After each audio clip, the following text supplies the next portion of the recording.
Hola, muy buenas y bienvenidos a un nuevo programa, mejor dicho, de Motorsport 360. Hoy, como veis, tenemos compañía y una compañía muy buena, una compañía de peso que trabaja en el paddock de la Fórmula 1 y en un equipo de Fórmula 1 como es Haas. Aquí tenemos a Matías Écija, bienvenido a Motorsport 360. ¿Qué tal? Muchas gracias. La verdad que gracias por la oportunidad de poder estar aquí, de charlar de lo que más nos gusta, como es el motorsport, las carreras, los coches. Sí. Así que nada, un placer estar aquí contigo. Bueno, Matías, el placer es nuestro. La verdad es que lo primero de todo agradecerte que estés aquí en el programa. La verdad es que es un orgullo para un podcaster como soy yo y que hace estos programas, pues que la gente de la Fórmula 1 también pues se venga, ¿no?, al programa y humanice también el motorsport, que es lo que siempre le digo yo a todos mis invitados, ¿no? Sí, Desde... no, Sí, al final parece que la Fórmula 1 está muy lejos, pero bueno, al final lo que tenemos que intentar, los que estamos ahí, es tratar de acercarla lo máximo posible a los aficionados, que al final son los que hacen posible que la Fórmula 1 exista, porque si no hubiese nadie viéndola no existiría. Entonces, todo lo que sea acercarlo a los aficionados, a la gente que le gusta, a chavales jóvenes que quieren dedicarse a esto en un futuro, pues oye, por mí ya sabes que siempre estoy dispuesto a eso.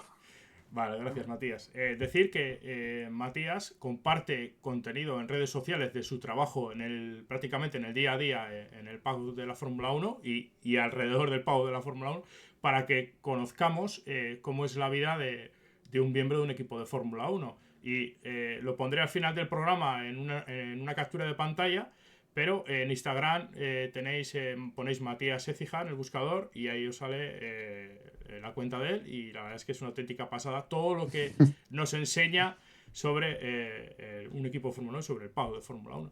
Bueno, Matías, Gracias. ¿cómo has llegado hasta aquí, hasta la Fórmula 1? Cuéntame, Es una pregunta corta, pero, pero muy pero la larga. respuesta, la respuesta puede ser Sí. extensa.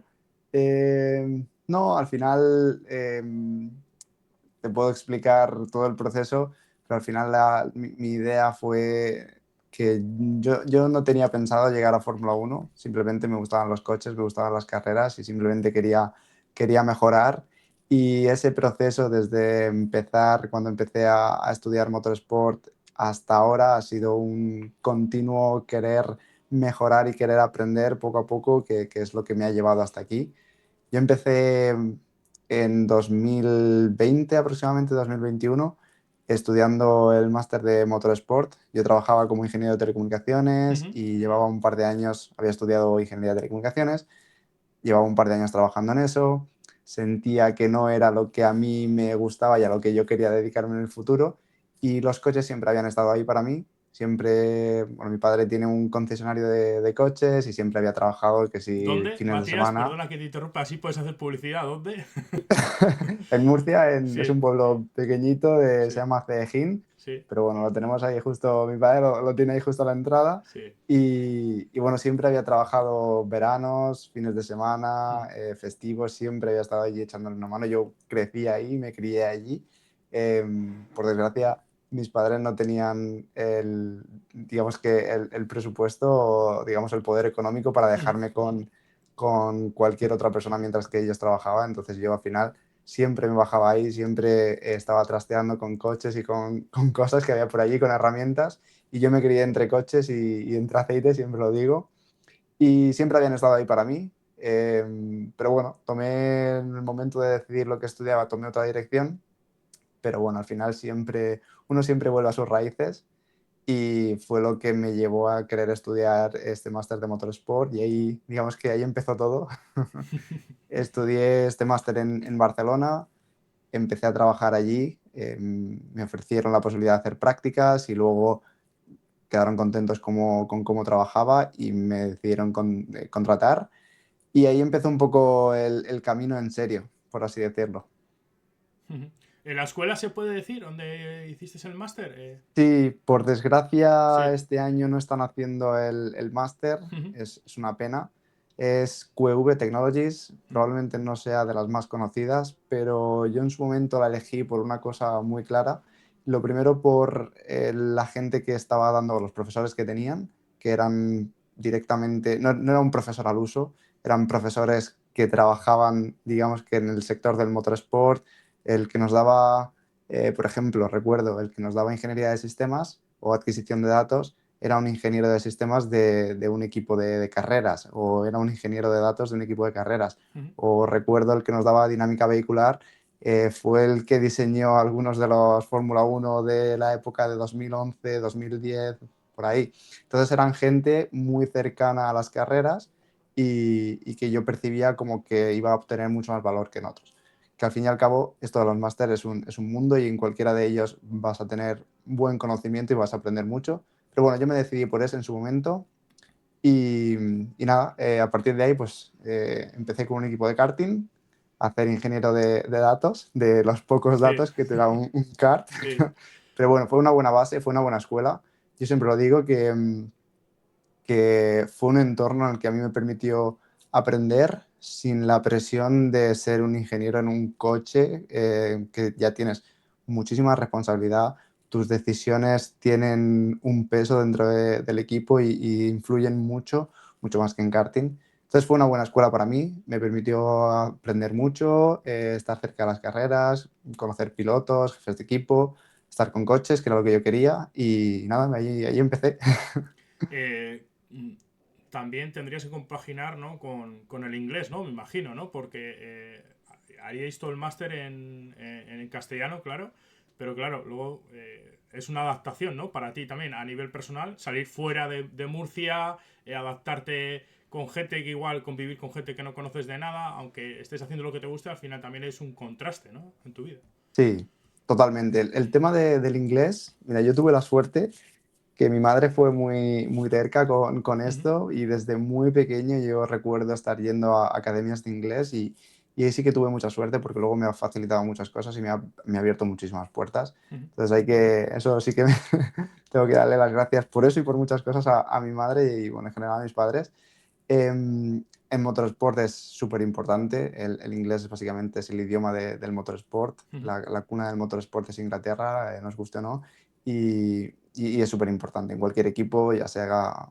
Si estás trabajando en un equipo en España relativamente pequeño, puede que no, pero ya cuando empieza un equipo a ser ciertamente grande, lo vas a necesitar, porque los pilotos te van a llegar de distintos países, compañeros de equipo, mecánicos, etcétera.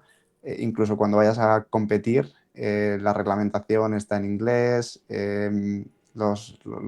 todo el mundo Todo. habla en inglés El en ecosistema. motorsport, sí, nos guste o no, y es una cosa súper importante y yo tuve la suerte de, bueno, desde muy pequeño empezar con el inglés. Y a lo que te referías de ir a un entorno nuevo, sí, al fin y al cabo me he acostumbrado a lo largo de los años a ir cambiando, cambiando de lugar, cambiando de empresa, cambiando de equipo. Y es algo a lo que te acostumbras. Siempre da un poco de vértigo, pero bueno, yo siempre digo que si sientes vértigo, sientes miedo por hacer algo, es porque tienes que hacerlo Sí. realmente. Y bueno, al final eso es lo que te lleva a aprender y a acumular experiencias. Entonces, bueno, siempre que se te pueda presentar algún cambio así, yo siempre lo tomo. No, a ver, si es cierto, Matías, que tú puedes llegar a decir, bueno, he hecho este máster, igual estoy en un equipo en España afincado, pues véase, vamos a decir, como el equipo Virage, ¿no? Del MP2, que Ujú. está en la Comunidad Valenciana, otros equipos también, me parece que el Inter Europol estaba afincado al lado de Montbeló, o el Montbeló Sí. mismo, Ujú. y pues decir, bueno, he llegado, estoy trabajando, estoy viendo en Motorsport, no me hago rico y me puedo quedar aquí y puedo tener una vida aquí. Pero bueno, en este sentido has seguido aspirando a más y el salto grande que das inicialmente es a la Fórmula E, ¿no? Sí, sí, al fin y al cabo es lo que tú dices. Mm, Tú en España puedes dedicarte al motorsport y puedes vivir de ello mm. relativamente bien. Pero bueno, sí es que es verdad que hay oportunidades en la vida que se te presentan y no puedes decir que no, Sí. aunque estés muy cómodo en España. Y fue lo que me pasó a mí. Sí. Yo estaba muy cómodo, estaba trabajando en Mm, esta empresa donde estudié el máster, en QEV, mm. que bueno, se dedican a hacer proyectos de coches de competición eléctricos, rallycross, trabajaron muchos años con Fórmula E. En fin, están muy ligados al motorsport y yo estaba en varios proyectos desarrollando baterías de alto voltaje. Las baterías que las fabricábamos allí, pues yo Mm. digamos que hacía toda la parte de controls y estaba cómodo. Además de esto, lo compaginaba con carreras. Era ingeniero en otro equipo de carreras también en Barcelona. Y estaba relativamente cómodo. Hacía carreras, trabajaba digamos que, en motorsport durante mi día a día y bueno, tenía una posición cómoda. ¿Qué pasa? Te llega un equipo de Fórmula E como es Mahindra, te ofrece unas condiciones muy buenas a un campeonato del mundo y en ese momento no se te ocurre decir que no. Entonces, nada, tocó hacer las maletas, tocó borrar y hacer cuenta nueva y mudarse aquí a Inglaterra a pasar Sí. frío, pero bueno, es una decisión que tomé y obviamente no me arrepiento de ella y bueno, son oportunidades que se te presentan en la vida y que no puedes decir que no. ¿Te encontraste ahí con más gente española? Porque creo que en Mahindra estuvo Tony Cuquerella Eso de es, jefe, ¿no? sí, O de jefe de ingenieros o sí. algo de esto, ¿no? Sí, justamente QEV, donde yo estaba antes, tuvo una relación muy estrecha con Mahindra Racing en temporadas, creo que 3, 4, 5 aproximadamente. La mayoría de los ingenieros y mecánicos que había en Mahindra Racing venían de QEV, por eso digo que siempre ha estado muy ligado al motorsport eléctrico. Y en esta época, cuando QEV estaba muy ligado a Mahindra, fue cuando Tony estuvo allí. Entonces, sí, tienen una estrecha relación. Fue curioso como Sí. yo pasé de uno al otro. Pero bueno, sí, muchos compañeros se reían de que yo iba a estar en la segunda época de Mahindra, la época de Mahindra post-QEV. Sí, sí. Pero bueno, la verdad que fue fue un salto que se me hizo muy fácil, a pesar de cambiar de país, de cambiar de equipo, hacer muchos cambios. Se me hizo muy fácil porque desde el primer momento en Mahindra me lo pusieron muy fácil. Había más españoles, pero bueno, en general el resto del equipo me lo puso muy fácil. Me lo puso muy fácil el llegar, me acogí muy bien. Desde el primer momento estuve yendo a las carreras, fue llegar y creo que el fin de semana siguiente, llegué un miércoles y al fin de semana siguiente ya estaba en mi primera carrera como espectador, por así decirlo, no para trabajar directamente, pero sí que querían meterme en la rueda muy pronto y bueno, eso fue lo que pasó y me lo pusieron muy fácil, sinceramente. Sí. ¿Trabajaste con Nick Debris y los otros pilotos? Y Edo, yo estaba en el garaje de Edo, Sí. en el garaje 48, y sí, Nick estaba en el garaje de al lado. La verdad que la dupla de pilotos Sí, para Fórmula E, increíble. Eduardo Mortara, quieres decir. Sí, Sí. sí, sí, exacto. Una dupla de pilotos que quizás Edo Mortara no es tan conocido fuera del paraguas Fórmula E, pero es un piloto que Sí, es ya te digo yo, tremendamente talentoso, tanto en, ya te digo tanto en yo que DTM, los sí, que estamos aquí y los que lo van a escuchar, Mortara creo que lo tienen grabado a fuego. Ya te lo digo yo. de algunas actuaciones estelares en DTM. Sí, por eso te digo, por eso te digo. Y una pregunta, al Sí. final, al dar el salto a Reino Unido, luego hablaremos de Haas, ¿no? Y donde tiene su base, Ujú. etcétera, ¿no? Pero, por ejemplo, un equipo de Fórmula E, en este caso Mahindra, ¿también estaba en la zona de Silverstone o Milton Keynes en esa zona o estaba en otra parte de Inglaterra? Pues es curioso porque tanto Haas como Mahindra están en la misma ciudad, en el mismo pueblo, que es Banbury, y están separadas quizás por 1 kilómetro, kilómetro y medio, no lo sé de memoria, pero Sí, están muy, muy cerca. Sí, está sí. todo en el Motorsport Valley. Hay prácticamente todos los equipos de Fórmula 1, a excepción de 1-2, y a excepción de algún otro equipo de Fórmula E que está en Francia, prácticamente todo está aquí. Entonces sí, está todo por la zona. Sí. Eh, Al final, tú estás viviendo en Reino Unido y es una vida nueva, compañeros, y también intentarás, lo primero, adaptarte al idioma, aunque ya sabes inglés, ¿no? Pero también te intentas agarrar un poco a tus compañeros, ¿no? Que empezarías a abrirte ahí españoles y luego eh, a, a quedar con ellos, ¿no? Porque al final, ¿cómo es el horario? Por ejemplo, luego hablaremos de Haas, ¿no? Pero en la Fórmula E, ¿cómo era tu horario de trabajo normal? Sí, pues Era un poco como cualquier otra empresa. Cuando estaba trabajando en lo que Mm. es la oficina, es como cualquier otra empresa. Haces un Sí, horario de 9 a 5 y media, 6 en teoría. Ya sabemos que luego esto es muy variable. sí. Pero bueno, es un horario normal y corriente. Mm. Y después en las carreras sí que es cierto que no sabes a qué hora, sabes a la hora que entras Sí, y muchas veces no sabes a la hora que sales. Gracias a bueno, que en los últimos años se ha instaurado el toque de queda dentro de Fórmula E, dentro de Fórmula Uno, ujú, que al final limita la cantidad de horas que puedes estar dentro del circuito para que sea digamos que unas jornadas de trabajo razonables.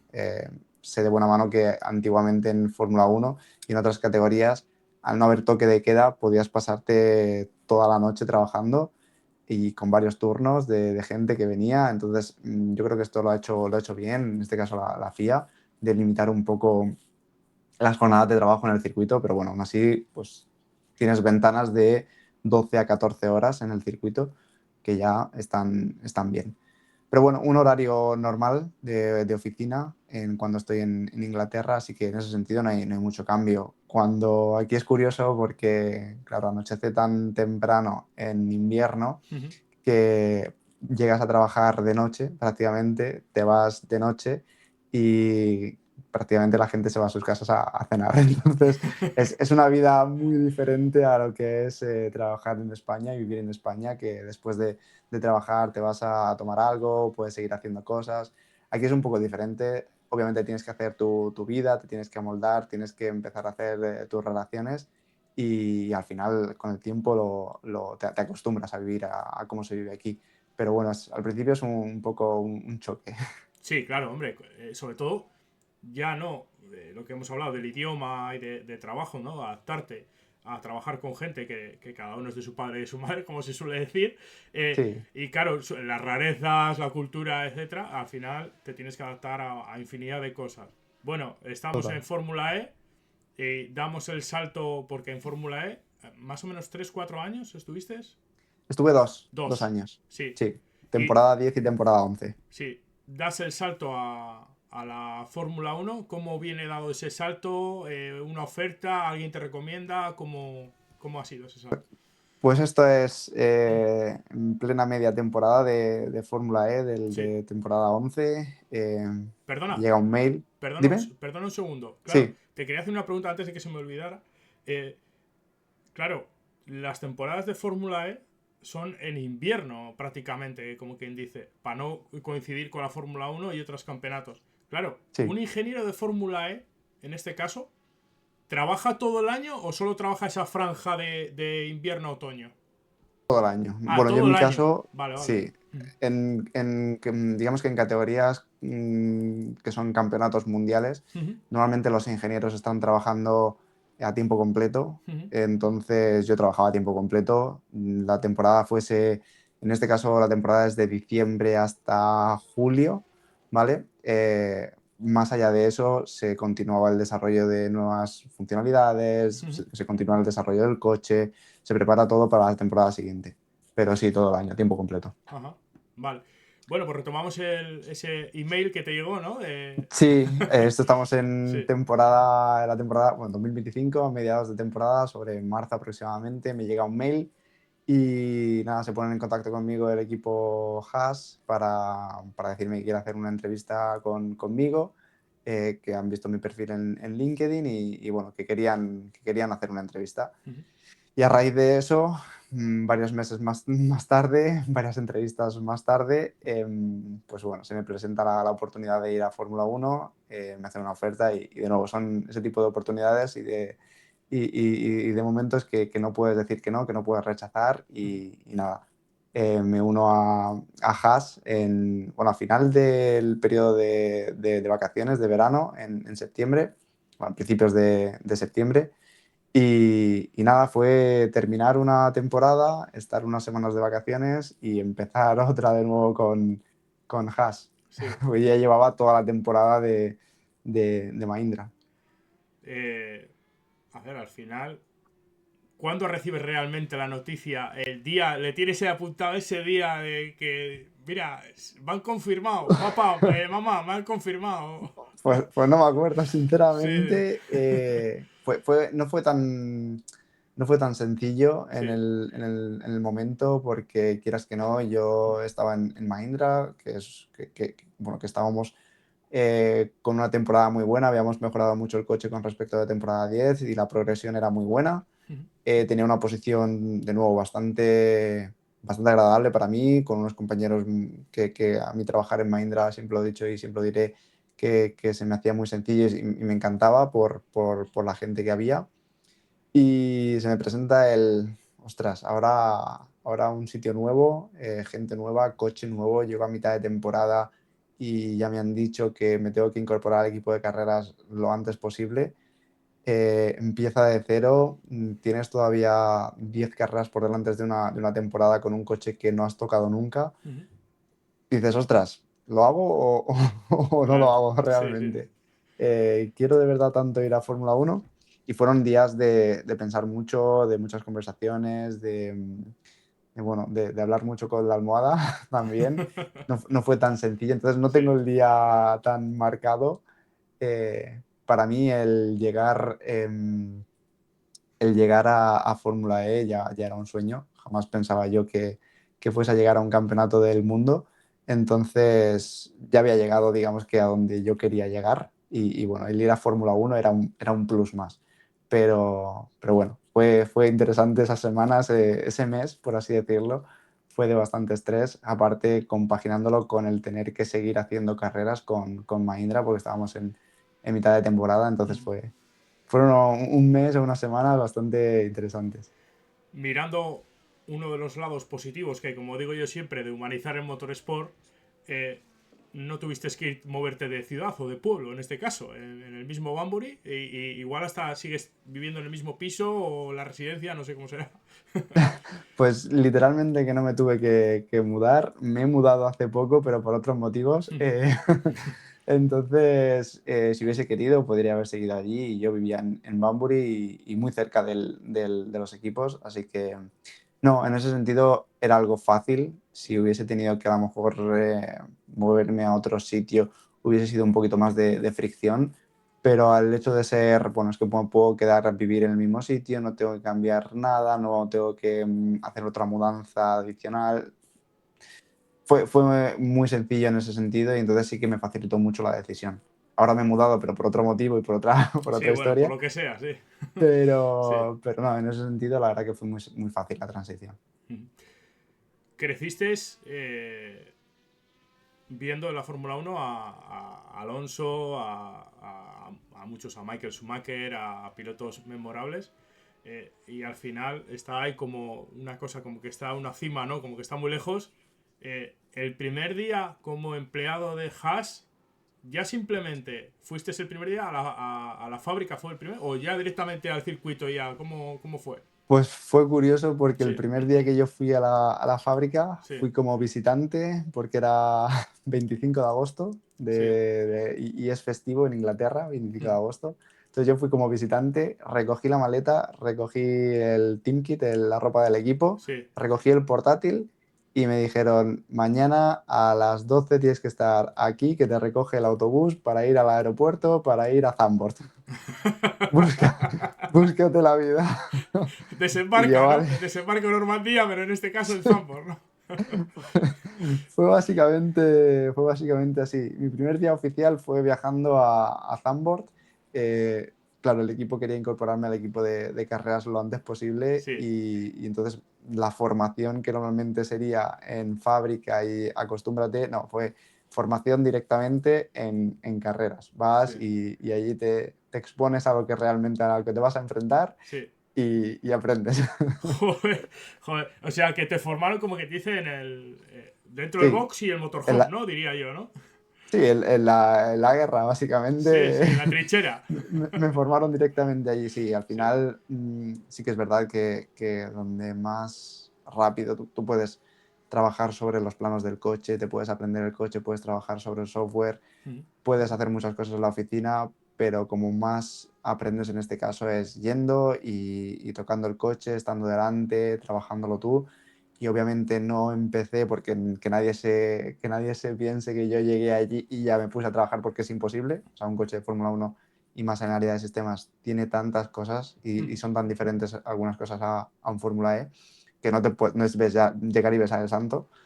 Pero sí que formarte tocándolo y viéndolo y estando al lado de alguien que ya lo ha hecho miles de veces te facilita mucho las cosas. Entonces, en ese sentido, pues era lo mejor tanto para el equipo como para mí. Una pregunta, Matías. Al final, Sí, nosotros, por la televisión, aunque los que vamos a los circuitos y eso, pues ya tenemos mucha más información, los que llevamos años viendo carreras, pero básicamente la Fórmula 1, ¿no? Lo que vemos en pantalla es el piloto del coche, los mecánicos, al jefe de equipo, etcétera, ¿no? Y no vemos lo que hay entre bastidores, muchas veces, o dentro del box. Lo ves mínimamente igual en entrenamientos libres o quali, o si ha pasado algo, están haciendo una reparación rápida. ¿Qué hace sí. un ingeniero de sistemas, como la labor que tú estás haciendo ahora? ¿En qué consiste? Explícanoslo para que la gente no lo sepa. ¿Y estás dentro del box o estás fuera? Para que lo expliques tranquilamente. Sí, pues bajado mucho a tierra, digamos que un ingeniero de sistemas es el que se encarga de velar por la fiabilidad y por el bienestar de todos los componentes eléctricos y electrónicos del coche. Desde sensores hasta actuadores, hasta sistemas como la unidad de control, el famoso brake-by-wire o hasta el actuador del DRS, por ejemplo. Entonces nosotros aseguramos de que todos estos sistemas, todos estos sensores, todos estos actuadores están bien calibrados, funcionan bien, tienen el rango de trabajo óptimo, todo para que cuando el coche salga a pista pueda rendir al 100%, pero además que sea fiable y que no se vaya a parar, que no se vaya a romper, etcétera. Entonces, esto es lo que hace un ingeniero de sistemas y como nosotros somos el único link directo desde el equipo de ingeniería hasta el coche, nosotros estamos normalmente, estamos siempre cerca del coche. Nosotros estamos abajo en todo momento. Por ejemplo, los ingenieros de pista pues van al motorhome y luego vienen al garaje para las sesiones, se van moviendo. Nosotros siempre estamos al lado del coche. Tenemos nuestro ordenador conectado al coche y en todo momento tenemos visibilidad de lo que está pasando en la unidad de control del coche. Sí. Es Que parece muy... esta Eso foto, es, ¿no? justo, Esta foto que te acabo eso de es, poner, ¿no? eso es, 100%. Yo estoy ahí todo el tiempo. Sí, digamos que estás en el murete ese que divide el box de un monoplaza a otro monoplaza y ahí Eso estás en es, esas pantallas recibiendo toda la telemetría, información, etcétera. eso es, Hmm. eso es. Eh, eh, has comentado que recibes toda la información, ¿no? Del monoplaza, etcétera. Y también vía telemática, ¿no? De fábrica, en este sentido también. Sí, nosotros tenemos, o sea, principalmente nosotros tenemos información, o los ingenieros de sistemas, es el punto de, digamos que, el punto de concurrencia de todos los ingenieros con Sí. el coche y del coche hacia el resto de ingenieros. Entonces, nosotros recibimos digamos que la telemetría del coche cuando está en pista para verificar todos los sistemas. Hay ingenieros, por ejemplo, de performance que se dedican a analizar esto lo bajo mucho a muy sencillo, pero se dedican Sí, a sí, sí, para analizar que se entienda. la señal de los amortiguadores, los dampers, los pushrods y las células de carga que tenemos en los pushrod. Y, por ejemplo, la curva de velocidad de acelerador de freno para enfocados al performance, nosotros nos aseguramos de que todas esas señales tienen sentido, que los sistemas están trabajando en rangos óptimos, que además los hemos calibrado para ese circuito en concreto y para que rindan en ese circuito en concreto al máximo nivel.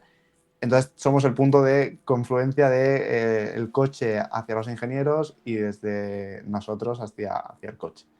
Entonces recibimos información de todos.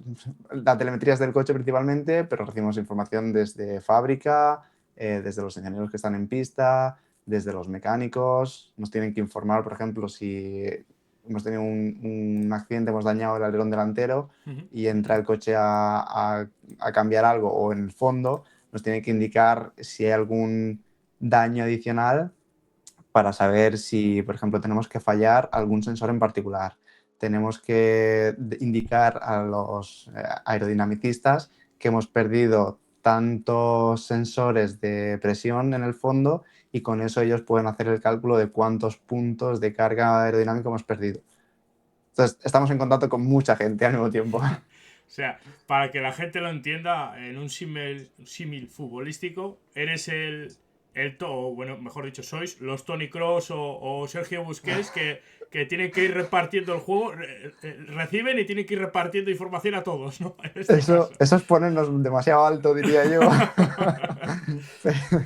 Pero bueno, te compro el símil. Sí, sí, bueno, al final estás en el medio, ¿no? De toda esa Sí, información, sí. en este Sí, sentido, en la parte sí. de fiabilidad, en este sentido sí. Luego en las conversaciones, si todo el coche va perfecto, nuestro trabajo es, voy a decir, sencillo, entre comillas, cuando está el coche en pista, porque todo va bien. Es en el momento en el que algo va mal, es donde nosotros principalmente entramos en acción. Sí. Eso repito, cuando el coche está en pista. Cuando el coche no está en pista hay otra serie de cosas que nosotros hacemos que son relacionadas, pero un poco diferentes. Aquí le pongo a los espectadores una foto que estás ahí mirando seriamente, ahí Probablemente estaba con la mirada perdida, no sabía ni. pensando ahí en que al final, joder, llegas a lo más alto, ¿no? Del motorsport, del automovilismo, la Fórmula 1. ¿Qué te dijeron tus familiares, ¿no? Al... Bueno, muy contentos, la Sí, verdad. sí, Sí, al final yo creo que es la recompensa a muchos años de esfuerzo, muchos años de dejar muchas cosas atrás también. Entonces es la recompensa. Sí, digamos que es el punto, es el principio de toda la recompensa, o es el punto final que más se ve, pero bueno, la verdad que muy contentos, sobre todo mi padre. Claro, yo empecé a ver las carreras con mi padre, en sí. carreras de Fórmula 1. Yo era pequeño, veía a Fernando, veía a Michael, veía Claro, ¿qué a años tienes, Hakkinen. Matías? Porque no te preguntan los Yo oyentes. tengo 28 ahora Ah, mismo. te saco 10 años casi. O sea, fíjate. Entonces, claro, a mí me Sí, pilló la época de 2004, 2005, 2006, sí, con 6, 7, 8 años, que yo ya sabía lo que estaba pasando. sí. Y justamente pues me pilló toda la época de los dos mundiales de Fernando, después el mundial con McLaren, los años de Ferrari. Fue cuando me pilló a mí viendo las carreras. Entonces, claro, yo las veía con mi padre los domingos o con mis hermanos, con mi familia. Sí. Entonces, claro, mi padre pues muy contento en ese sentido, así que fue una gran alegría para todos y no, la verdad que se recibió con mucha alegría. La verdad es que tiene que ser un orgullo para tu familia, pero en concreto, que encima que tu padre tiene un concesionario de coches, yo pondría una foto de mi hijo ahí, en grande. Eh, los Écija sabemos de coches. En este caso, ¿no? Seguro que mi padre sabe algo más que yo, pero Eh, sí. Hay una cosa que es muy curioso porque históricamente ha pasado no solo en la Fórmula 1 sino en otras categorías. Veas en el WEC, por ejemplo, Toyota en 2016, que... Sí, el 2016 fue. Sí, 2016 que perdió un Le Mans en la última vuelta y Kazuki Nakajima, el piloto japonés, estaba remitiendo que notaba algo raro en el prototipo, pero inicialmente los ingenieros que ven toda la telemetría y ven todos los datos no veían nada. Y hasta que sucedió lo que sucedió y Sí, liderando tuvo que retirarse la última vuelta. hay veces que es difícil. Claro, el coche tiene tantos sistemas, tiene tantas cosas que de primera, si el piloto no te da un feedback de qué es lo que está notando, tienes que revisarte todos los sistemas, todas las cosas para saber de dónde viene. No recuerdo qué le pasó a Nakajima con el Toyota, pero bueno, normalmente cuando tienes algún fallo de fiabilidad o algún sensor que falla, el piloto te reporta más o menos qué es lo que le está pasando al coche y tú vas a ese sistema en particular Sí, o tardas un poquito más de tiempo. Hay algunas veces que sale por la radio que el piloto se queja de algo y los ingenieros salen una vuelta más tarde diciendo, vale, pues es esto. Al final no es completamente inmediato. Tenemos, no te sabría decir un número en cuanto a cantidad de señales que nos reporta la telemetría de un Fórmula 1, pero se cuentan por miles. Entonces, y cientos de sensores. Entonces es complicado decirlo al, al segundo Sí. el qué le pasa.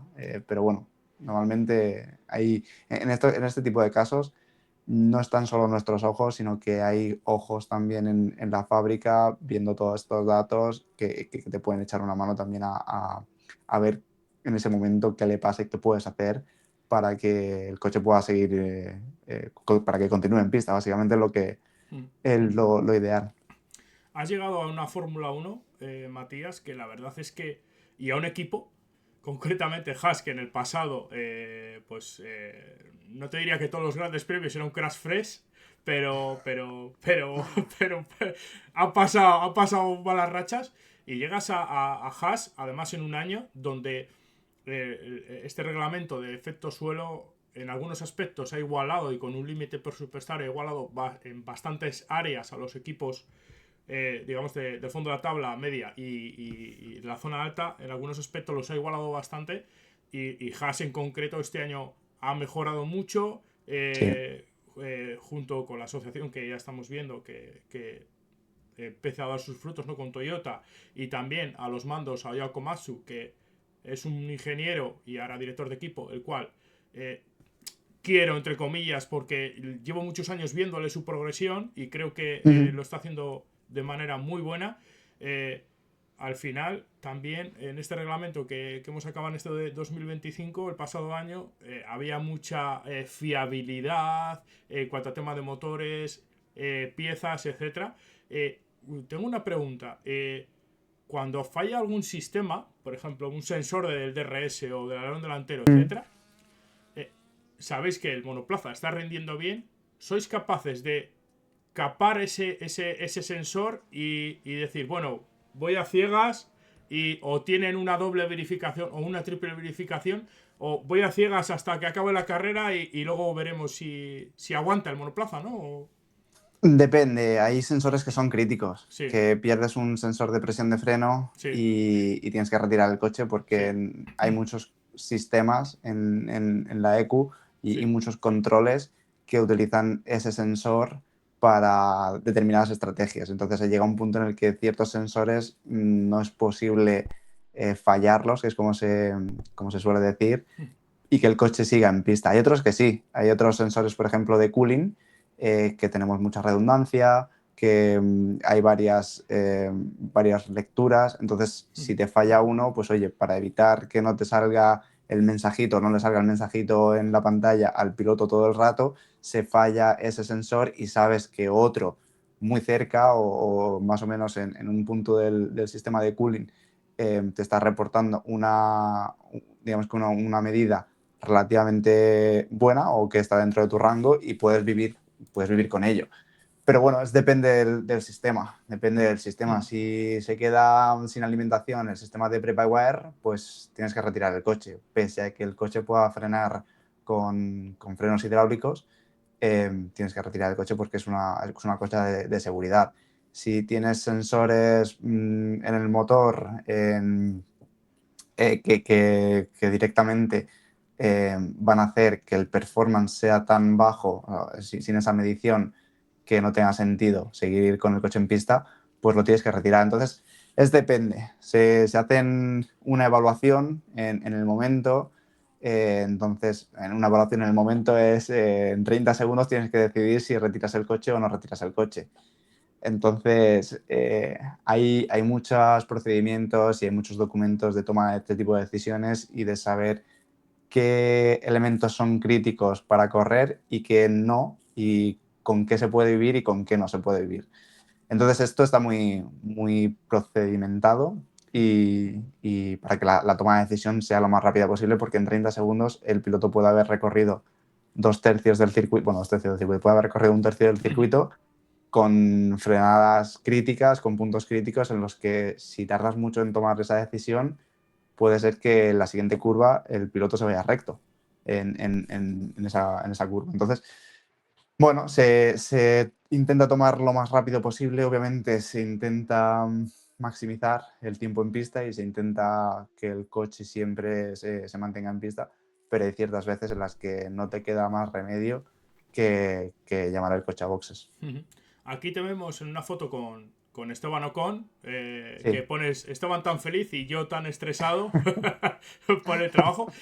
¿Tienes comunicación personalmente, fuera parte de cuando esté el piloto con el monoplaza en el box?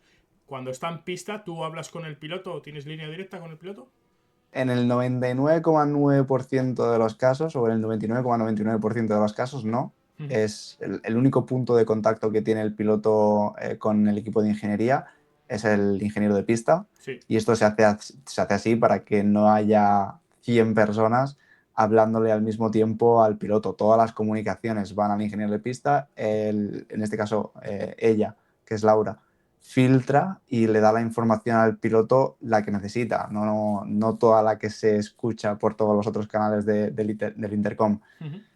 Entonces, en el 0,001% de los casos, que es Sí. cuando algo va realmente mal, en donde nosotros tenemos, digamos, con todo el conocimiento de ese sistema, en lugar de decirle al ingeniero de pista, oye, dile al piloto que haga esto, si hay algo ha ido tan mal, somos nosotros los que directamente tenemos comunicación directa con el piloto en caso de que tenga que hacer algo. Ya te digo, en el 99,99% de los casos, no. Si algo va muy, muy, muy, muy mal, entonces sí, para Sí. evitar ese punto intermedio y que ciertas cosas se pierdan en ese ping-pong de yo al ingeniero de pista, al ingeniero de pista al piloto. Pero normalmente no. Fuera del coche, cuando Esteban está fuera del coche, claro, es una persona increíble. Eh, claro, aquí voy a hablar maravillas de él y mucha gente lo escuchará y dirá que es mentira por todo lo que pasó y por toda la historia que tiene bueno, con Con la empresa Fernando, sí. española, Sí, sí. pero rompo una lanza a favor de él en cuanto a persona, cuando se baja del coche. Es muy buena persona, es una persona increíble, muy humilde, muy cercana, siempre dispuesta a hablar contigo de cualquier tema.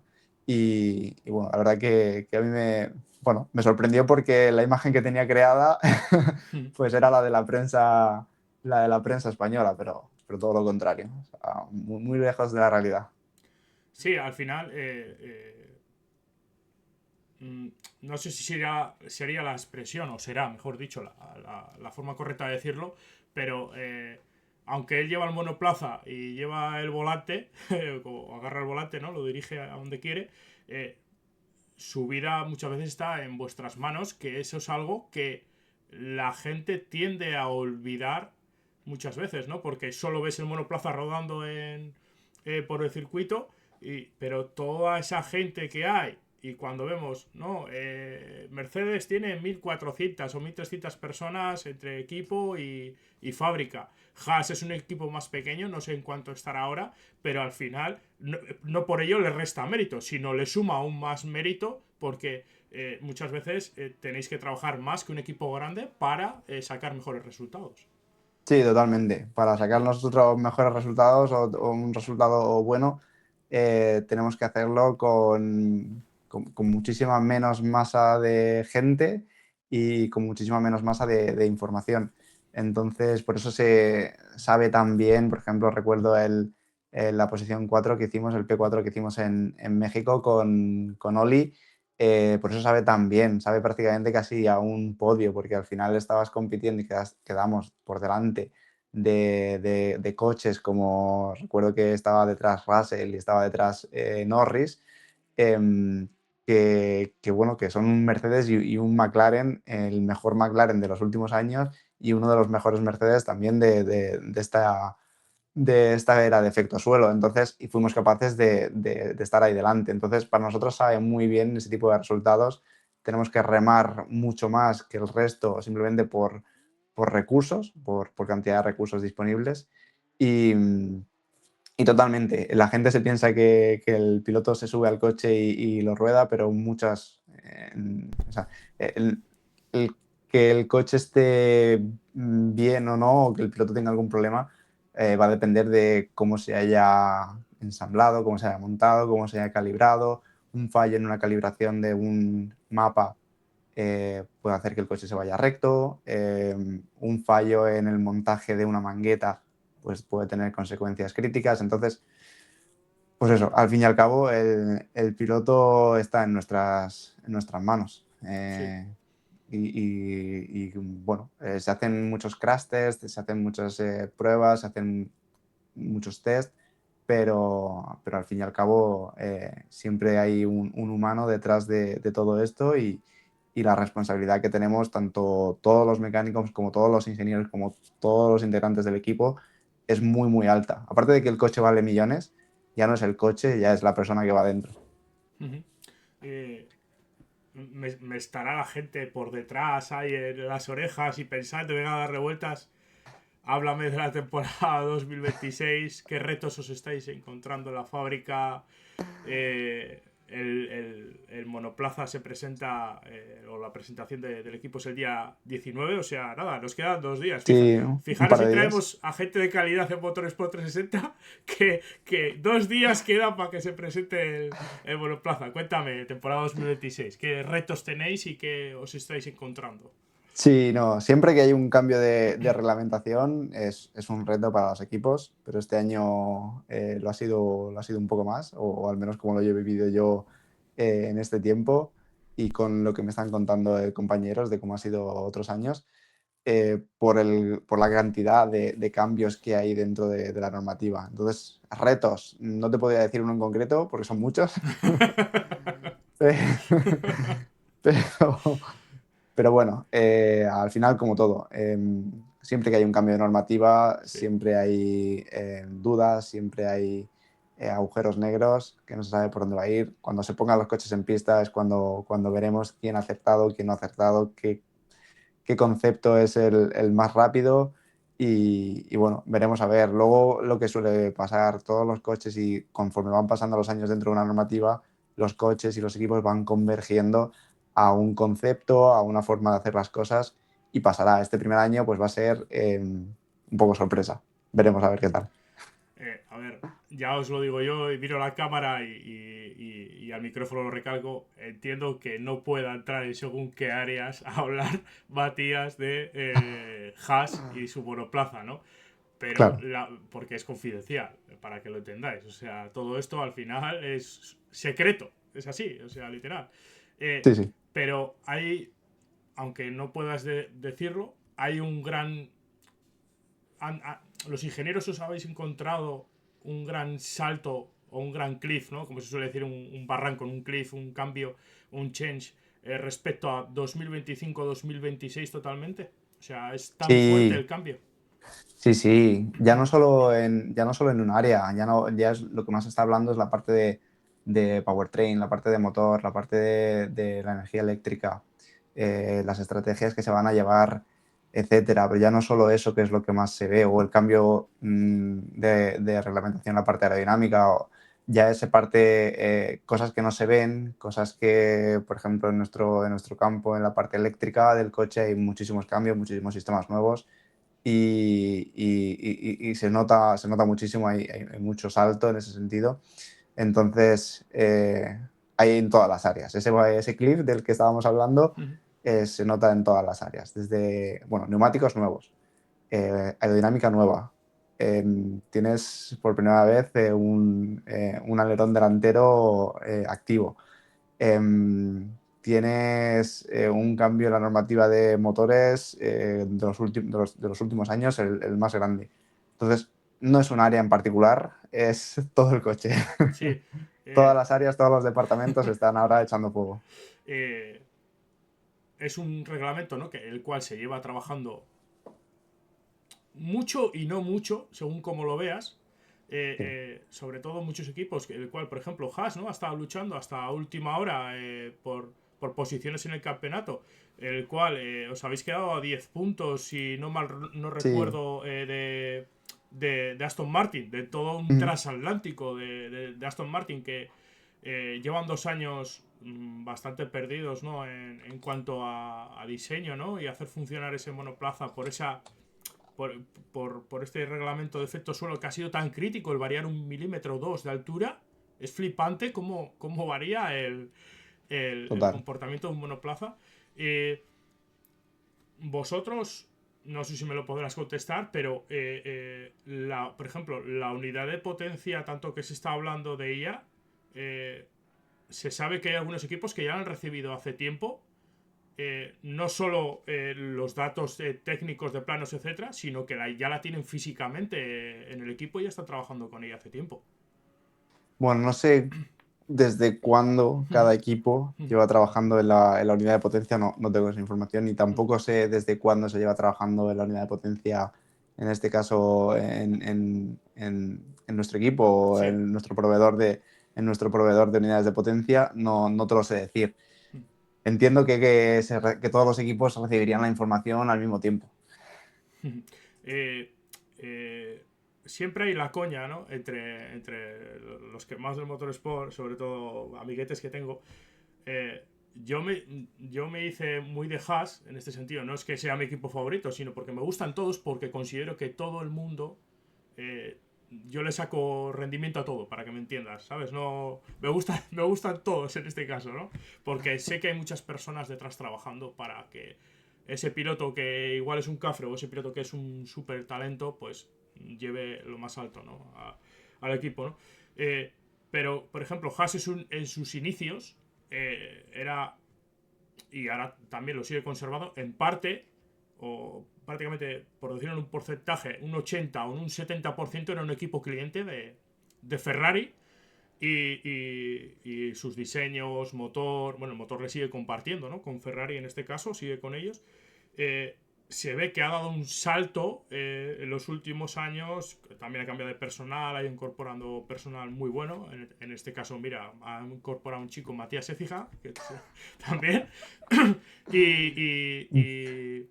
teníamos la coña esos primeros años de Ferrari o sea, perdón, de Haas hasta hace 4 días, que la fábrica y la sede de Haas era el bar que está en los exteriores de Maranello, de la fábrica de Ferrari. Hay un bar ahí y decíamos, mira, ya han quedado los ingenieros de Haas para pasarse el USB y implementar esta mejora para la siguiente carrera. Sí, a ver, sí, es muy difícil llegar a Fórmula 1 y empezar desde cero y hacer algo. En la época de 2009, 2010, 2011, 2012 vimos muchos equipos entrar y durar pocos años. Sí. Me acuerdo pues de HRT, me acuerdo de otros equipos, de Caterham, de otros equipos, porque realmente, pues bueno, los proyectos que tenían se sostenían en el filo de un papel.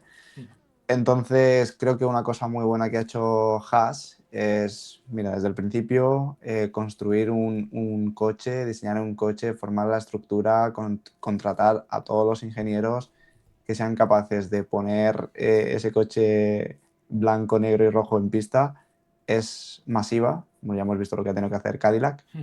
Entonces, lo que ha hecho muy bien es el hecho de saber esa limitación y, digamos que solventarla con un proveedor, básicamente. Y ir adquiriendo know-how, ir adquiriendo ingeniero, ir adquiriendo experiencia poco a poco con los años para cada vez ir haciendo más cosas in-house. Entonces, yo creo que tiene sentido la estrategia que ha hecho Haas, ya no porque yo esté ahora en este equipo, sino porque pues eso, en el pasado vimos muchos equipos que intentaron hacer todo ellos y se dieron de bruces con la realidad. Y bueno, es algo que se ha hecho bien en este equipo. Sí, eres cliente, compras muchas piezas, compras muchos diseños, pero te aseguras que eres competitivo y te aseguras que no te vas a arruinar en un año o en 2 años. Sí, claro. Intentando diseñar, Sí, también sí. me refiero. Sí, claro, al final tienes que destinar recursos donde no solo monetarios, sino humanos en este caso, contratar Claro, ingenieros, etc, que al final, mira, si se los puedo comprar a Ferrari, en este caso a Mercedes o quien sea, claro. o Williams, ¿no? Por ejemplo, Williams es un equipo que los que llevamos muchos años viendo la Fórmula 1 y siguiendo sobre todo la historia, ¿no?, de ese equipo, ha trabajado mucho fuera externamente de la Fórmula 1 con el ejército británico, con hospitales de Reino Unido. Me decían hace muchos, pero te estoy hablando hace muchos años, ya igual más de 20 años, que en los monitores estos que tenemos en los hospitales, cuando estás ahí chungo y tal, que te están la telemetría esa, que vemos ahí las pulsaciones, la tensión y todo eso, lo diseñó el equipo Williams en conjunción o en conjunto con los médicos del área de sanidad del gobierno británico. Por ejemplo, el KERS, el famoso KERS Sí, que lo tienen desde, desde trenes, camiones, coches en la calle, barcos, o sea, es una pasada. Quizá ahora no sea tan visible ese traslado, ¿no?, de la Fórmula 1 a la calle, porque con el tema de la electrificación ha supuesto un paso.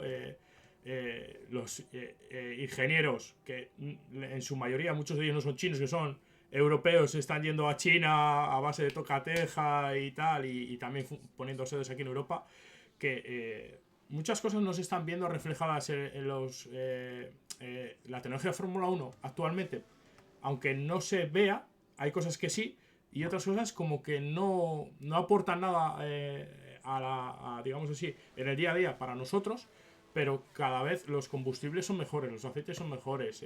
sí. El entendimiento como lo que trabajas tú de sistemas, etcétera, se van mejorando y poco a poco se van implementando en nuestro día a día.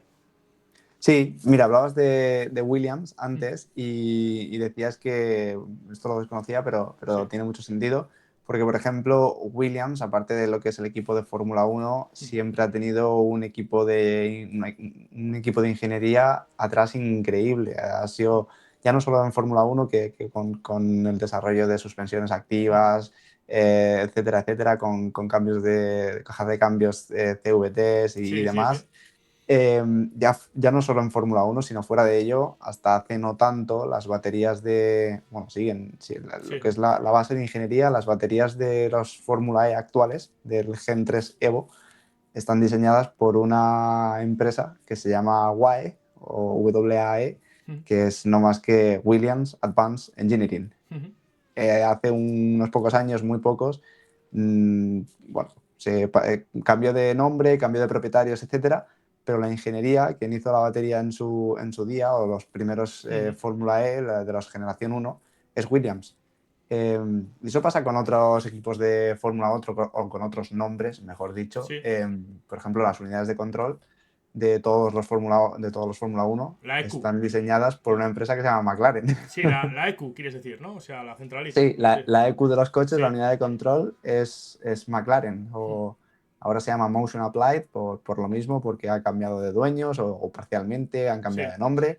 Pero McLaren también ha tenido un equipo de ingeniería enorme detrás de ellos para diseñar un montón de cosas. Y bueno, respecto a lo que se utiliza o respecto de la tecnología de Fórmula 1 que llega a los coches de calle, sí, yo creo que llega. Lo que pasa es que no es inmediato.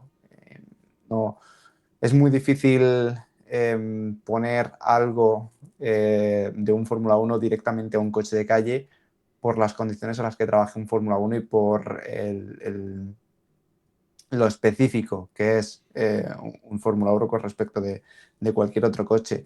Pero sí, yo creo que se va viendo que a lo mejor en 10, 15 años, esa tecnología que se utilizaba en los Fórmula 1 hace 10, 15 años, pues llega ahora a los coches de calle en forma de combustibles más eficientes, en forma de motores de combustión con una eficiencia térmica mucho mayor, en forma de sistemas que se han desarrollado en el motorsport y que han llegado posteriormente al coche de calle. Eso pasa en las categorías punteras, suele pasar también en Fórmula E.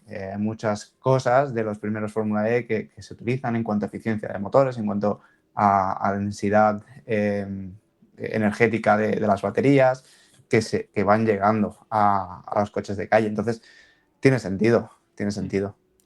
Ha pasado, ¿no?, durante muchos años en el Mundial de Resistencia en el WEC, y cuando desapareció durante unos años esta denominación, el Le Mans, por ejemplo, con Audi, ¿no? Las luces Sí, LED, láser, la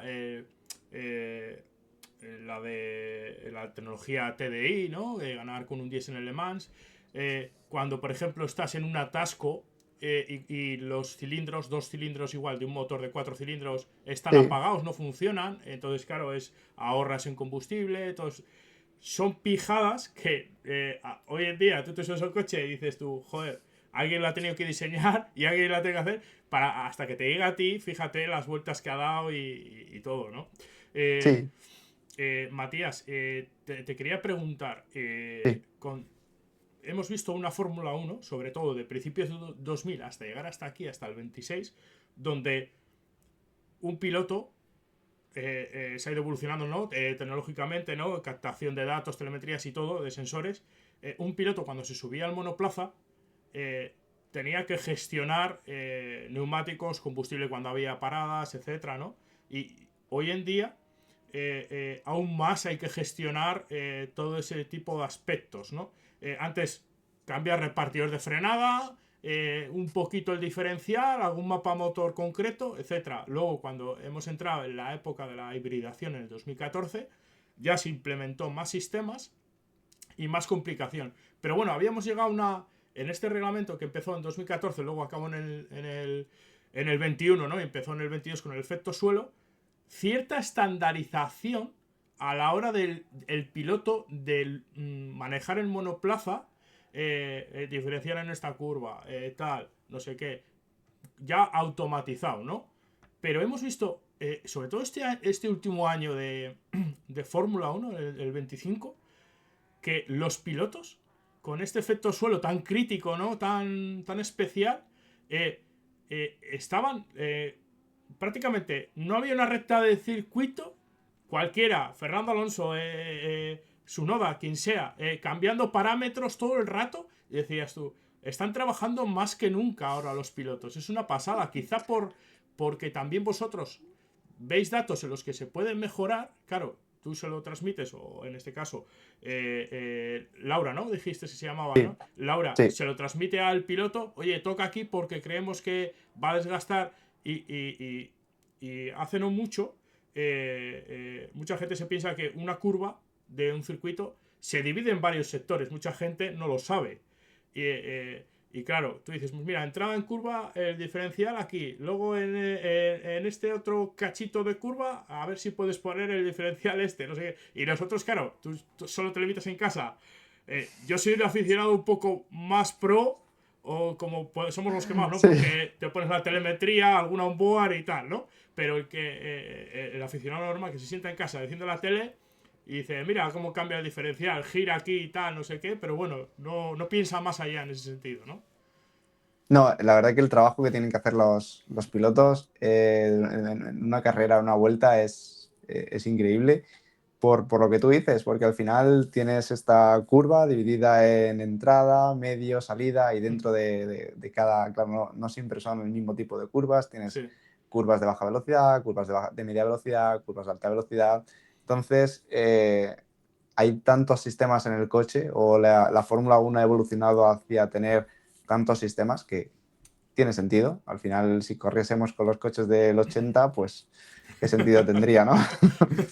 La tecnología que sí. había en 1980 en la Fórmula 1 también era muchísimo más avanzada con lo que se veía respecto a Sí, los coches claro, de para calle. ellos era la leche. Para ellos en Claro, su época era la leche, claro. exacto. Entonces, bueno, tiene sentido y claro, los pilotos tienen que ajustar todos estos parámetros, que si el diferencial, que si el balance de frenos, que si los mapas de motor, que si los mapas de frenada.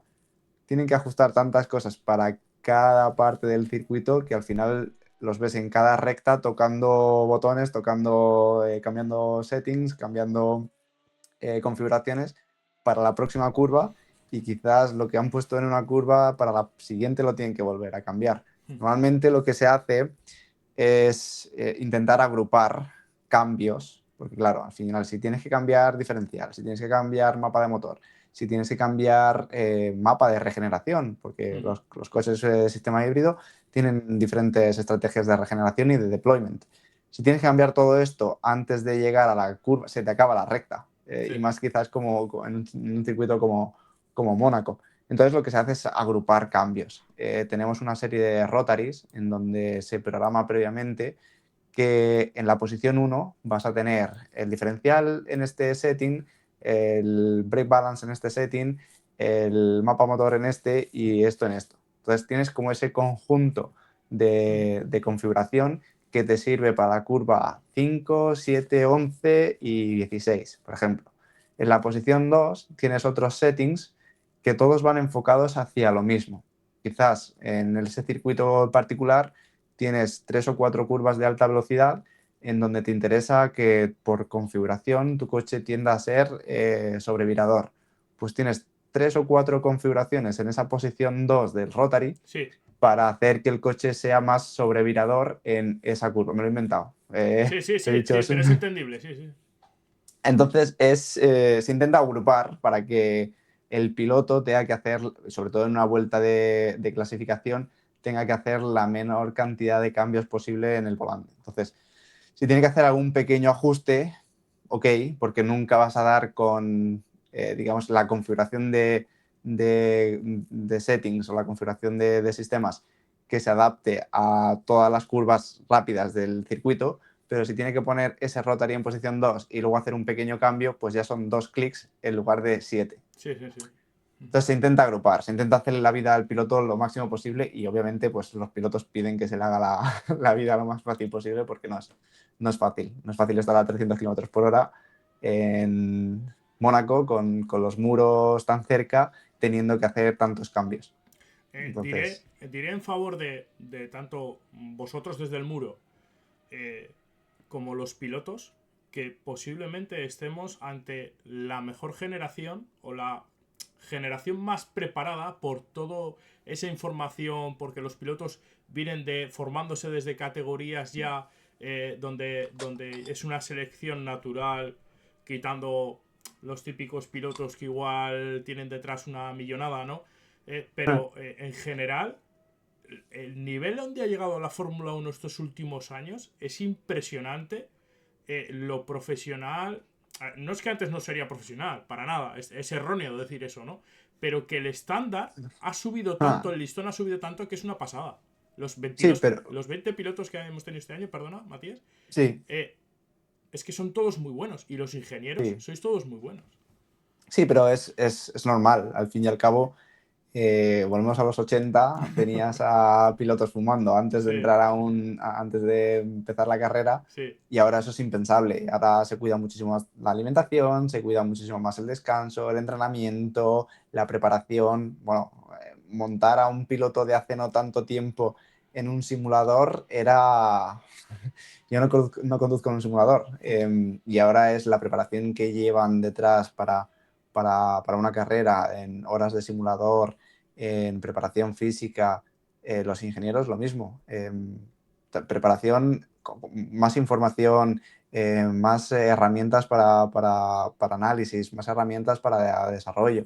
Entonces, es normal que cada vez se vaya profesionalizando más porque la tecnología avanza, porque la industria avanza y nosotros avanzamos con ella, indudablemente. Y nosotros muchas veces somos los que empujamos a la industria a que avance. Entonces, tiene sentido que cada vez más se vaya profesionalizando y se vayan subiendo los estándares cada vez más.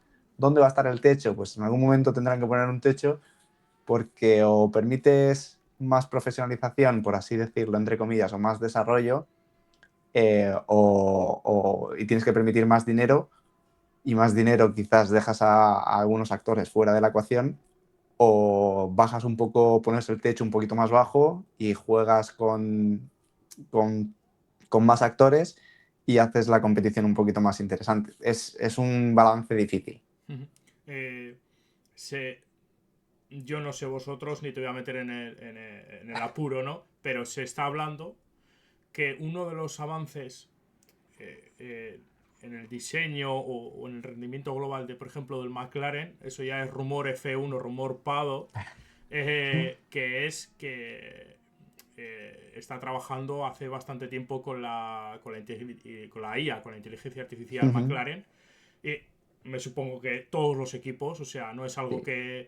que sea de esconder, porque al final vamos todos avanzando a esa tecnología, ¿no?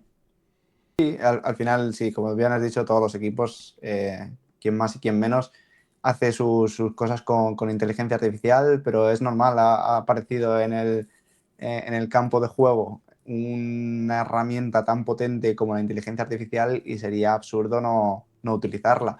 Entonces, todos los equipos la están utilizando, y ya no solo equipos de Fórmula 1, todo el mundo en muchísimas áreas la está utilizando. Y claro, esto lo que va a hacer es seguir empujando a la industria, al sector, a la Fórmula 1, a nuevos horizontes que nunca antes se han explorado bueno, que en unos años veremos y diremos, ¿cómo hace 25 años la Fórmula 1 podría estar tan atrás, por así decirlo? Bueno, al final es normal. Será así y continuará siendo así. Nos quedan 3 cositas nada más. Venga. Y terminamos ya. Esta temporada 2026 supone, como hemos dicho, un reto enorme para todos los equipos, también para la propia Federación Internacional, porque pues ya estamos viendo cosas raras con motores vacíos o cosas alegales, que no son ilegales, que la gente lo entienda, que es la historia de la Fórmula 1, encontrar esos Sí. reductos, ¿no?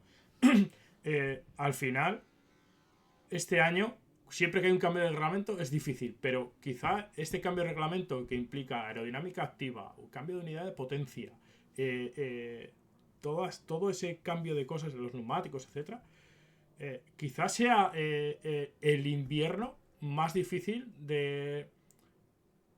Yo diría que desde la inclusión en el siglo XXI, ¿no? Desde el 2000 en adelante, porque la era híbrida al final supuso un cambio en muchas áreas, pero principalmente en el motor. Pero es que aquí hay un cambio muy grande. Me imagino que en Haas y en todos los equipos. No sé si estaréis metiendo horas de más, como se suele decir, pero, perdón, pero los pilotos me imagino que están en fábrica estos días o estarán trabajando vía Sí. telemática, codo a codo, porque este año, más que nunca, hay un cambio importante. Sí, se vienen muchos cambios, lo hemos estado hablando antes, y será una incertidumbre para todos. Se han cambiado eh, todo el reglamento. No sé, desconozco cómo fue el invierno de 2014, pero supongo que también fue interesante para los equipos. También cambió la unidad de potencia, pero también cambió la aerodinámica y empezamos a ver cosas raras por parte de los equipos en cuanto a soluciones aerodinámicas en alerones delanteros y demás. Eh, claro, al final el calendario cada vez es más largo, cada vez se empieza antes, cada vez se Sí. termina más tarde, cada vez los inviernos son más cortos, tienes menos tiempo para trabajar, tienes que hacer lo mismo o más, pero tienes menos tiempo para trabajar. Al menos esa es mi percepción de estos últimos años como espectador de Fórmula 1 y ahora viviéndolo desde dentro.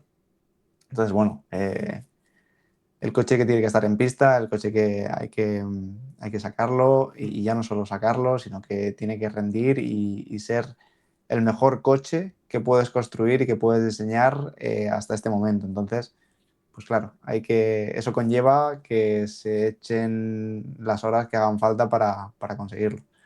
Entonces, Es lo que hay. sí, esto es lo que hay, Es sí, lo que hay, lo que básicamente. toca ahora, es lo que toca. Sí, No tiene más supongo descanso. Sí, que sí. sí, supongo que en el pasado fue igual. Entonces, es la Fórmula 1.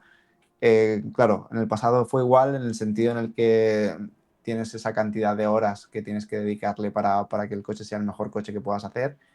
Pero bueno, sí que es verdad que tenías más espacio de tiempo entre la última carrera y la primera vez que se ponía el coche en pista. Y luego también, antiguamente podías poner el coche en pista más o menos cuando tú querías, Sí, sí, sí. entonces podías llegar a la primera carrera un poco más preparado. Se veían incluso escuderías que venían con dos tipos de coche o que venían con varias soluciones. Entonces, bueno, ahora es complicado. Ahora todo se junta más y tienes que... Hay que sacarlo y tienes que sacarlo y ya está. Y es lo que, y es lo que Sí, hay. no, a ver, ahora uno de los actores principales durante este cambio de reglamento son los simuladores, ¿no? Donde muchos Sí, equipos han invertido un pastizal indecente porque para intentar acercarse lo máximo posible al comportamiento del monoplaza en pista. o sea, Sí, dime. sí, si al final si no puedes si el tiempo que tienes para poner el coche en pista es limitado, pues tendrás que poner todo lo que puedas para que tanto en túnel de viento como en simulaciones, como en el propio simulador, se parezca lo máximo posible a lo que te vas a encontrar cuando vayas a pista. Es el objetivo principal. Vale, nos quedan dos. Ya hemos quitado otra. Aquí, ahora lo pongo aquí en pantalla para que lo vea todo el mundo y tú también lo ves. Una foto con Fernando Alonso, ¿no? Al final, fuera Sí, parte de este reto, ¿no? O esta introducción en la Fórmula Uno con todo lo que ello supone profesionalmente, al final estás con uno de tus ídolos, ¿no? En el total. motorsport. ¿Qué supuso para ti? O sea, ¿has hablado con él una vez o es un... yo he estado con él varias veces, Sí. en Daytona, en otros sitios, etcétera. Pero bueno, vamos a hablar de ti, que estás aquí. ¿Qué ha supuesto para ti estar con Alonso? Si has tenido alguna charla, te ha dado algún consejo o algo, o simplemente cada uno al final es un trabajo. Sí, es un trabajo y al final, bueno, todos, pero especialmente Sí, Fernando. yepa, se nos ha caído Matías. Vamos a esperar un poquito a que se reincorpore a la retransmisión.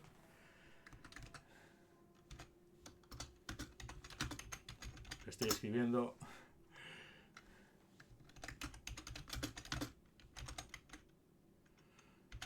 A ver. Si le repescamos. Son cosas del directo. Son cosas del directo. No pasa nada. Ahora entrará de nuevo. Ahí está. A ver si entra de nuevo. No pasa nada. Esto quedará cortado para el podcast, así que no hay problema. No hay problema. Ahí Vale, está, vale. ahí estás. Me han llamado Espera, y se ha caído. se te oye un poco mal. A ver. Vale, ¿me escuchas ahora? Un, dos, tres. Se te escucha como un poco lejos. Igual es que se Espera, está... porque seguramente la fuente de audio ha cambiado. Vale, no pasa nada. Sí, vale, un, dos, tres, Ahí un, dos, está. tres. Perfecto, Vale, perfecto. genial. Vale, perdona. Vale, no pasa nada. Esto para el podcast queda cortado para para en este caso, para el vídeo, pues bueno, queda así, no pasa nada, son cosas del directo. Sí, ¿Qué te iba a decir? Me estabas comentando lo del tema de conocer a Fernando Alonso, ¿no? ¿Qué ha sí, supuesto para ti? Si has tenido más relación con él, aparte de sacarte una foto, o si te ha dado un consejo, si te ha deseado suerte. sí. No, al final te decía que Fernando es una persona muy ocupada Mm, y bueno, todos dentro del paddock. Entonces, bueno, la vez que me lo encontré fue justo a la salida del motorhome de Aston Martin, bueno, del edificio de Aston Martin. mm. Estaba charlando con otra persona, me lo encontré ahí y dije, esta es la mía, le tengo que pedir la foto Sí, y bueno, al final para mí es la persona que... Claro, yo lo que estábamos comentando antes, yo empecé a ver la Fórmula Uno cuando él estaba en Renault en los años su apogeo. dorados claro, en los años dorados de Renault Sí, con dos mundiales, con luego el mundial de McLaren peleando con Hamilton, etcétera. Entonces yo empecé a ver la Fórmula Uno lo primero por lo que te he dicho antes de que es lo que se veía los domingos en casa, pero aparte en gran parte porque había un español en lo más alto sí. y ganando y dándole caña a un señor alemán que había dominado durante mucho tiempo el juego. Entonces, pues bueno, para mí no sé, fue el cerrar el círculo, el poner la guinda al pastel, bueno, el conocer a tu ídolo y el poder estar ahí después de tanto tiempo, que este tío siga en pista y siga por ahí dando caña, pues para mí fue un orgullo y bueno, fue el culmen a todos estos años el poder conocerlo y el poder simplemente estar un minuto con él, poder hacerme una foto y simplemente poder saludarle. Mm. Bueno, ahora ya la última, y luego si quieres comentar algo más, voy a poner en imagen, aunque tú no lo vas a ver, eh, tu página de Instagram, el muro de Sí, Instagram, tu timeline, donde tienes publicaciones donde nos enseñas lo que has estudiado para llegar a la Fórmula 1, nos cuentas tu historia, eh, eh, quiénes han sido tus ídolos, en este caso pues Fernando Alonso, ¿no? Cómo es tu día a día durante un gran premio, por ejemplo aquí pues eso tenemos es. el de Qatar, etcétera, ¿no? La verdad es Sí. que está muy bien porque lo que siempre, y te he recalcado, ¿no? Humanizar el motorsport, ¿no? Para que la gente lo conozca. Sí, al final mi objetivo cuando hice la cuenta, Ujú. creo que tengo anclada una historia desde el principio, era Sí, básicamente acercar el motorsport, en ese momento cuando yo la empecé estaba en Fórmula E, pero acercar el motorsport tanto a aficionados como a gente que se quisiera dedicar a ujú. esto. Yo cuando empecé realmente me encontré un muro de piedra de no sé cuántos metros, Sí, que no sabía realmente por dónde ujú. empezar, no sabía qué estudiar, no sabía dónde ir, qué tenía que hacer para dedicarme al motorsport. Es un mundo tan opaco, ahora se está abriendo mucho más por muchas cosas, están haciendo películas, están haciendo documentales, cada vez se está abriendo muchísimo más, pero hasta hace unos años era un mundo tan cerrado que, bueno, realmente el que quería dedicarse a esto tenía que picar piedra, subir montañas, hacer, sí, para Sí, simplemente saber lo que sí, tenías que hacer. sí. No es algo que llegues a una universidad y digas, no, pues estudio motorsport, hay prácticas en equipos y es sencillo como entrar a una empresa. No, no es así. Entonces yo esto lo hice para acercar lo que había sido mi experiencia, el cómo yo había llegado a trabajar en motorsport, el qué había hecho yo, la experiencia de gente con la que trabajo, qué han hecho ellos y cómo es el trabajar en carreras y en motorsport. Sobre todo para que todo el que se quiera dedicar a ello no encuentre un muro de piedra, sino que se encuentre un poco un camino. A lo mejor no será de rosas, pero si es de piedras, pues ya es mejor que un muro directamente. Entonces, Ujú. esa era mi idea con la cuenta de Instagram. Y bueno, cada vez llega más gente que se quiere dedicar, me llegan cientos de preguntas de gente que se quiere dedicar a las carreras, que le gustaría trabajar en un equipo, como ingeniero, como mecánico, qué tengo que hacer, por dónde empiezo. Al final eso me gusta mucho Te y me reconforta, llena ¿no? bastante. Dime. Te reconforta en este sentido. Sí, sí, porque al final es por lo que lo hice y si puedo facilitarle la vida a alguien, como me hubiese gustado que me lo hubiesen facilitado a mí en su día, pues oye, ya me llevo eso. Y es el principal objetivo de esto. Sí, tienes en Instagram, como estás como Matías Ecija punto Sí, motorsport. Hay que eso es. lo busque la gente en el lupa, en la lupa ahí de buscador. Y también en YouTube, ¿no? Sí, ahora empecé, bueno, estamos, mejor dicho, empezando un proyecto con el que fue mi profesor, con el que fue mi jefe, el que fue mi mentor y ahora es mi amigo, que es ingeniero de pista en un equipo bueno, en United Autosports, Sí. un equipo del MP2, de European Le Mans Series, tiene bastantes disciplinas. Él está como ingeniero de pista, fue mi jefe allí en QV y estamos empezando un proyecto con el objetivo de esto. Él tiene una academia online de cursos de motorsport y, bueno, hemos empezado a hacer algún directo en Instagram, subiéndolo a YouTube además, para que la gente pueda preguntar y nosotros, pues un ingeniero de pista de United Autosports, una de las categorías más top y un ingeniero de Fórmula 1, pues podamos responder oye, si quiero llegar a hacer esto, ¿qué caminos tengo? ¿Qué puedo Ujú. hacer? ¿Por dónde empiezo? Pues todo este tipo de cosas, pues que podamos responderlas y lo mismo, facilitarle un poco la vida a la gente para que pueda dedicarse al motorsport y que se vaya haciendo un poco más de cultura y que vaya viendo un poquito más de mundo más allá de lo que es el motorsport en Inglaterra. Pues me parece genial. O sea, me parece una idea. eh, mm, o sea, súper, súper buena. Porque más allá de pues, academias como Monlau, ¿no? O en España tenemos bastantes, sobre todo también de motos, ¿no? Que es un país muy Sí, motero. Yo aquí voy a hablar de lo que conozco. Por ejemplo, el equipo Virage, que tiene el MP3, el GTS y el MP2. También, digámoslo así, no es la manera de decirlo, pero importa talento de países como Argentina, Colombia, etcétera. Y tiene muchos chavales jóvenes que vienen a España por facilidad del idioma, trabajan en un entorno, en un equipo de motorsport y van aprendiendo y van dando sus pasitos en